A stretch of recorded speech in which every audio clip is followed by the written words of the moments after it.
In this video, we're going to extend our user profiles for our e-commerce site for Django and Python. Hey guys, John Alder here from Codemy.com, and up until now, our user profile has had just the basic things that come with the Django authentication system. So first name, last name, email address, username, and password. But our users are going to have more than 5 things that we want to record as a customer in an e-commerce site. So we're definitely going to want their phone numbers, their physical address, city, state, zip code, all that, and any number of other things. But the Django User Authentication system only allows us to save those 5 things. So what do? Well, we need to extend that profile, and that's what we're going to do in this video. So let's head over to our code. I'm using the Sublime Text Editor and the Git Bash terminal as always. And as always, you can find a link to the code in the pinned comment section below, as well as a link to the playlist with all the other videos in this Django e-commerce series. So check that out if you haven't so far. So let's look at our store directory and let's come down to our models.py. Now we need to extend our user model by creating a new model. Up until now, we've been using the Django authentication system, so there is no real model. It's built into Django. So we have to create a new profile model and then associate it with our Django user authentication model. So first, we need to be able to access that model, the Django user authentication model, in our models.py file. So let's go from django.contrib.auth.models. We want to import our user model. And while we're at it, let's also go from django.db.models.signals. We want to import host_save. And the reason we're going to do this is because whenever a user signs up, they sign up using the Django authentication system, and that creates a user model. But we also automatically want to create a new profile for them. So this will allow us to automatically create that profile, that model, using a signal when that happens. So, okay. And now let's come down here. And when we very first set this up, we started this customer's model. We could use that. I think I'm just going to create this from scratch because I think it's just easier that way. So let's come down here and let's create customer profile. And that's going to be a class. And let's call this profile. And then we want to inherit models.model. Now, these L's are lowercase. I know they kind of look capital. It's lowercase. That's just Sublime. And what do we want inside of here? Well, first of all, we need to associate this new model with our Django authentication user model. So to do that, let's create a variable. I'm going to call it user. And this is going to be a models.one-to-one field. So we want to associate one profile with one user. So we use the one-to-one field function right here, this method. And then what are we associating with? We're associating with our user model. That's this guy up here, right? That's the Django authentication system. And then let's go on delete. Let's equal models.cascade. And what this does is whenever a user deletes their own user profile, it will also delete the associated profile, right? So if Bob decides to delete his user account, it'll delete his user account, his login stuff, but it'll also delete this profile that we're about to create. Now, just for fun, let's have a date_modified field. And we don't really need this, but it's handy to know if they update stuff, maybe when did they update it. We may need that, we may not. Let's just create it. This is going to be a models.datetime field, and it's going to be on the user model. And then let's go auto_now equal to true. And basically that's just going to say automatically tag whatever the current time is, right? The time and date, anytime they make an update to this profile. So, okay, there we go. Now, what do we want to save in this user profile? We're probably going to want to save a lot of stuff, but for now, let's just keep it simple. Let's just go basically phone number and address. We'll just add that, right? So let's start out with phone. So I'm going to call this phone, and this is going to be a models.car field. This is a numbered thing, like 327-4264, 618, whatever, you know how phone numbers are. But a lot of times people use parentheses. You know, if my phone number was, 618-327-5567, I would type it like this. Or I might also type it like this. Or I might type it like this. Or I might type it like this. So people type their phone numbers all different ways. I may use the country code also, right?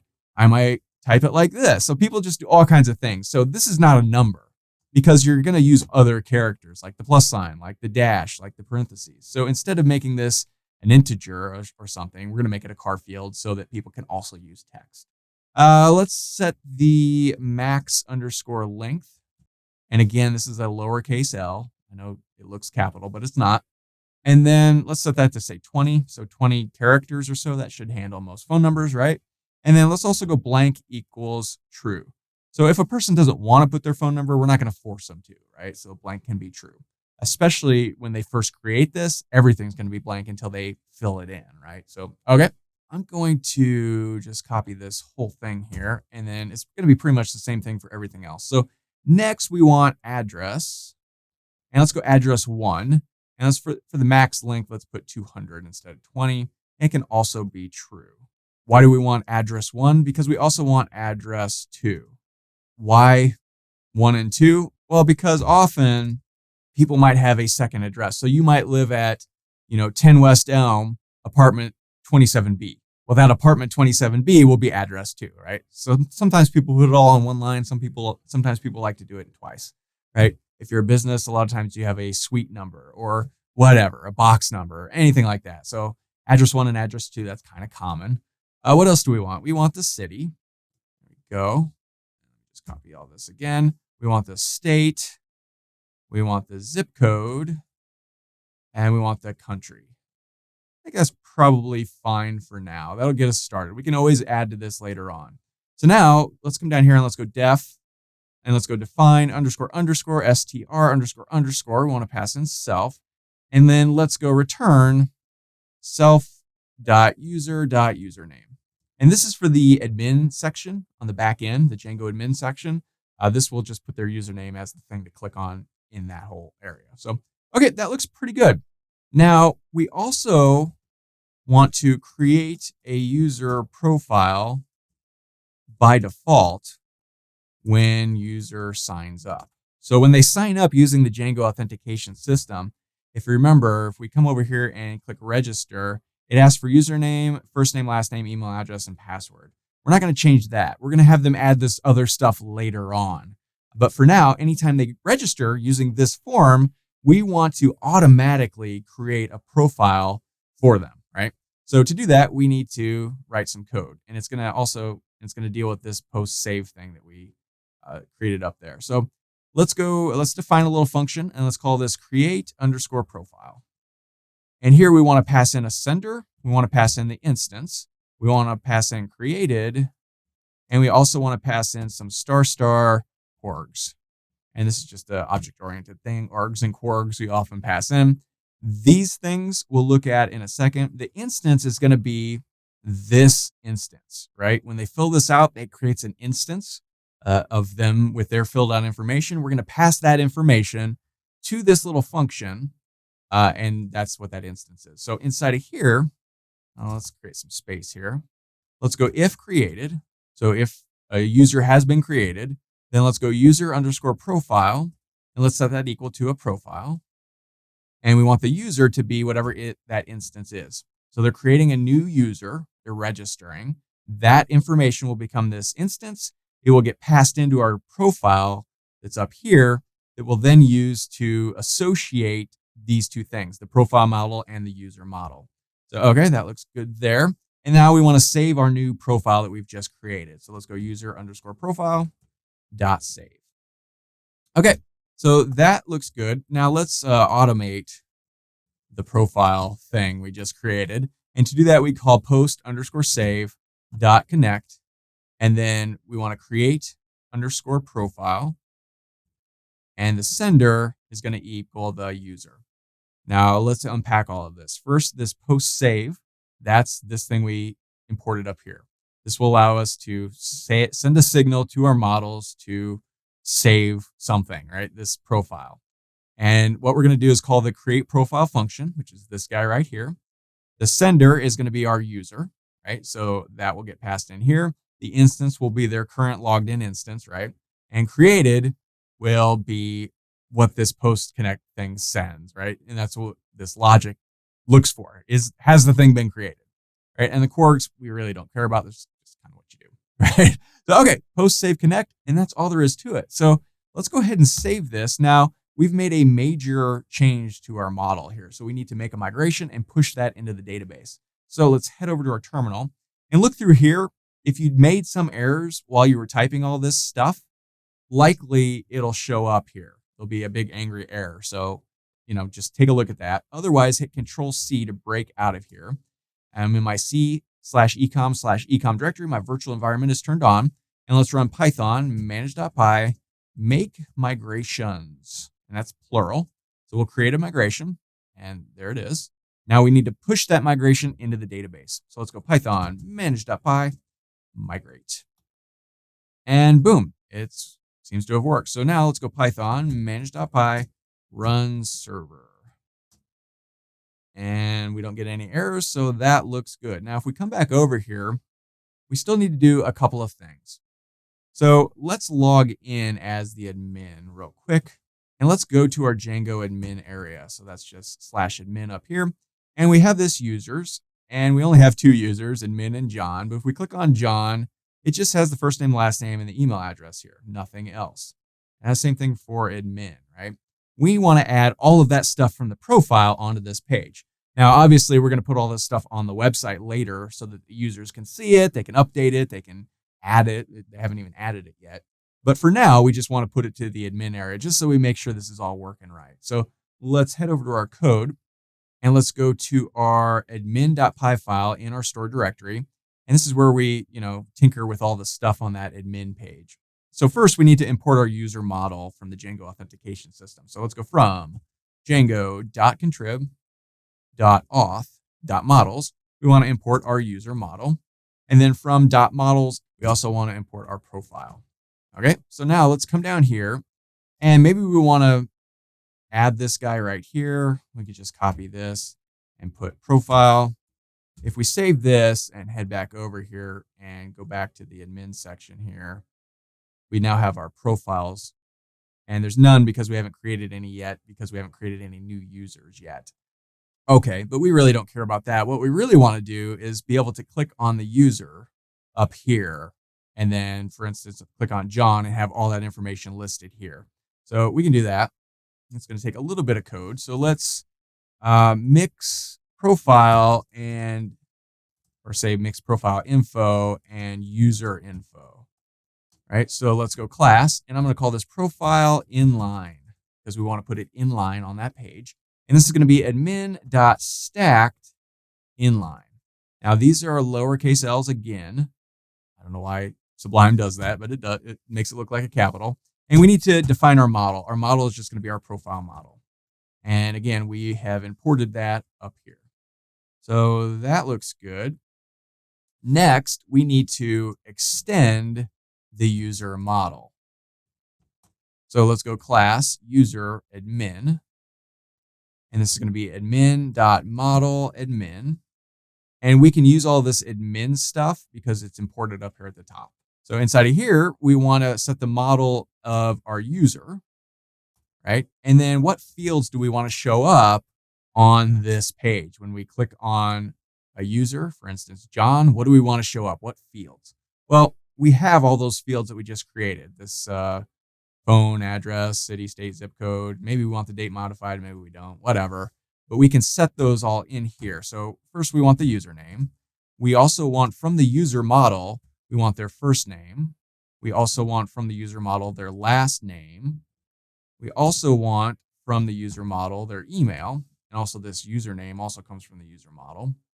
But from our profile model, what else do we want?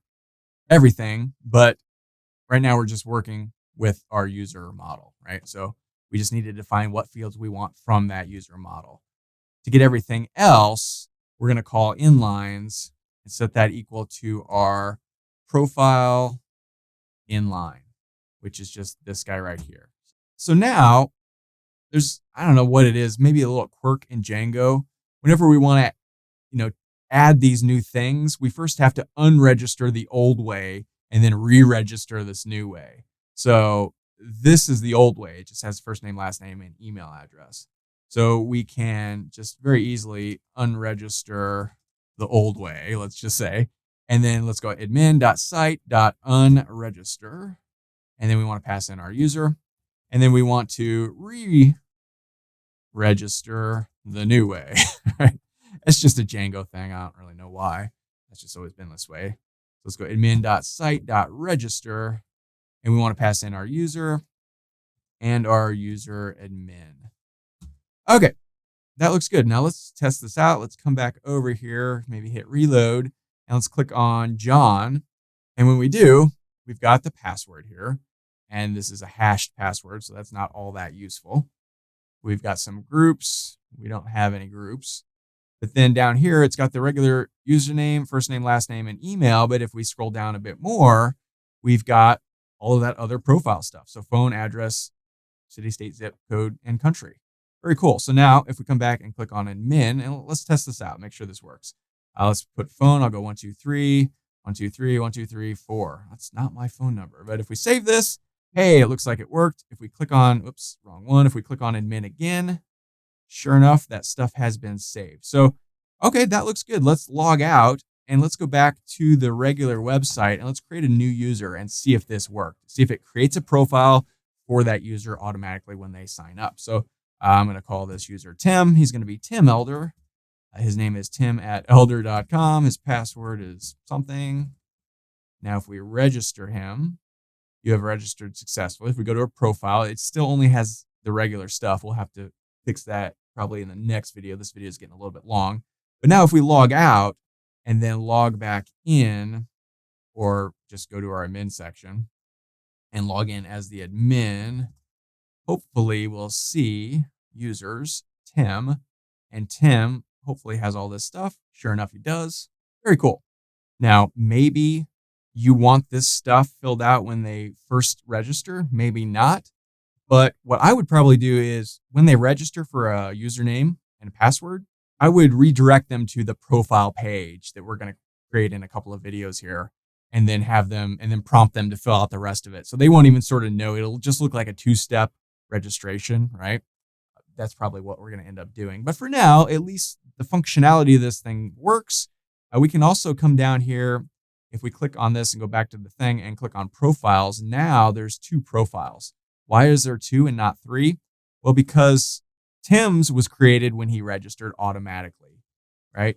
And admin's was sort of cemented in when we made this change. The user, John, hasn't made a change yet. And since his account was created before we built all this stuff, it doesn't show up as an account. If we change this to, whatever, and saved it, and then came back to profiles, hey, look, there's John, and it's been saved. But just sort of keep that in mind. If you're actually building out this website, you would do this all at the beginning before you had users, so that would be a moot point. Anytime any new user from now on gets created, they will automatically have a profile that will show up here.